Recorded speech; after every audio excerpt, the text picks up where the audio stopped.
Media మిత్రులందరికీ, print and electronic media అందరికీ వచ్చిన వాళ్ళకు ధన్యవాదాలు. ఇప్పుడు నేను చెప్పబోయే టాపిక్ ఏమంటే ప్యూర్లీ మున్సిపాలిటీకి సంబంధించింది. వాళ్ళు ఇచ్చిన నోటీస్లో కమిషనర్ గారికి సస్పెండ్ చేయాలి అని కంప్లైంట్ ఇచ్చారు. ఎవరు? భీములపల్లి లక్ష్మీదేవి గారు, చైర్మన్. ఆవిడేమో కమిషనర్ గారిని సస్పెండ్ చేయాలి అని కంప్లైంట్ ఇవ్వడము, కాజా గారేమో కమిషనర్ గారు బ్రహ్మాండంగా పనిచేస్తున్నారు, వెరీ గుడ్ అని సర్టిఫై చేయడము. అసలు వీళ్ళలో ఒక క్లారిటీ లేదు. రెండోది, మున్సిపల్ యాక్ట్ 1965 51-1 ప్రకారము 14 మంది కౌన్సిలర్లు ఉంటే మీటింగ్ జరపవచ్చు అని దాంట్లో స్పష్టంగా రాసి ఉంది.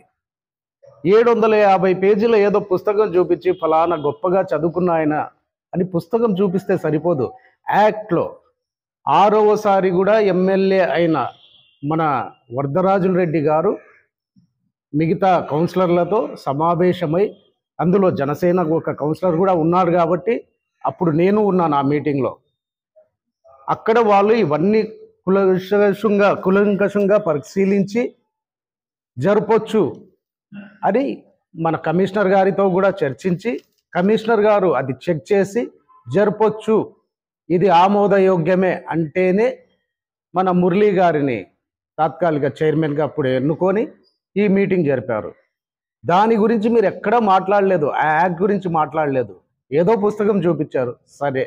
విద్య గురించి, విద్యావంతుల గురించి, ఎవరికి ఎంత విద్య ఉందో దాని గురించి, అది ఎవరి విద్వత్తు వారిది, ఎవరి జ్ఞానం వారిది.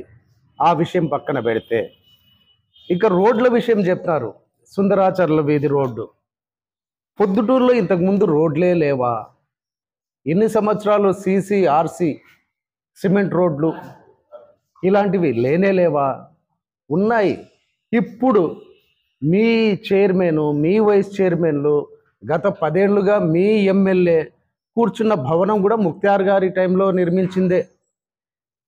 ఆయన చైర్మన్గా ఉన్నప్పుడు అడుగుపెట్టి బయటికి వస్తానే ఎదురుగా ఈ గాంధీ రోడ్లో ఉండే మున్సిపల్ కాంప్లెక్స్ కట్టించిందే ఆయనే.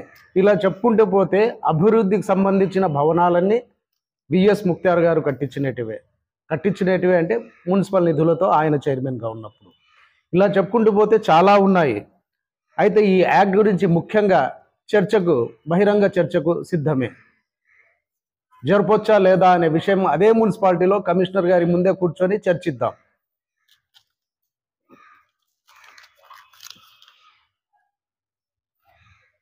వరదరాజుల రెడ్డి గారి మెప్పు పొందడానికి ఈ ప్రెస్ మీట్ పెట్టారు అని చెప్పారు. విఎస్ఎం అనేది ఒక బ్రాండ్. ముక్తార్ గారు ఆల్రెడీ ఒక పెద్ద నాయకుడు ప్రొద్దుటూరులో. ఆయన కొత్తగా ఈరోజు మెప్పు పొందాల్సిన అవసరం లేదు. ఆయనకు అనుభవం ఉంది కాబట్టి, 5 సార్లు కౌన్సిలర్ అయ్యారు కాబట్టి, అదే చైర్మన్గా కూడా చేశారు కాబట్టి ఆయన లోతుపాట్లు తెలుసుకొని వివరంగా వివరించారు. ఇక అభివృద్ధి అనే విషయంలో లైబ్రరీలను, సచివాలయాలు చేసిన ఘనత మీదే. అమృతానగర్లో మైనార్టీలకు వసతి గృహాలు అంటే హాస్టల్స్ అంటాం కదా, బాయ్స్ అండ్ గర్ల్స్ హాస్టల్స్ను వాటిని హాస్టల్స్గా వాడకుండా సచివాలయాల కోసం వాడిన ఘనత కూడా మీదే.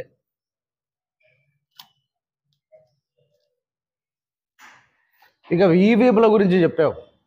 ఏ విజయం అయినా ఈవీఎంల నుండే వస్తుంది. 19లో మీ విజయం అలాగే వచ్చింది. ఇప్పుడు ఈ పార్టీకి, ఈ కూటమికి విజయము ఈవీఎంల ద్వారానే వచ్చింది. రేపు ఒకవేళ మీకు వస్తుంది విజయం అని మీ భ్రమలో ఉన్నారు కదా, అది కూడా ఈవీఎంల నుండే రావాలా. మార్కెట్ మేము పూర్తి చేస్తాం, మా ప్రభుత్వం వస్తుంది, మా ప్రభుత్వం వచ్చిన తర్వాత పూర్తి చేస్తామంటున్నారు. పగటి కళలు వద్దు, భ్రమలో వద్దు. మీరు ప్రజల మనసులో ఉన్నారు, ప్రజల మన్ననలు పొందారు అని చెప్పావు.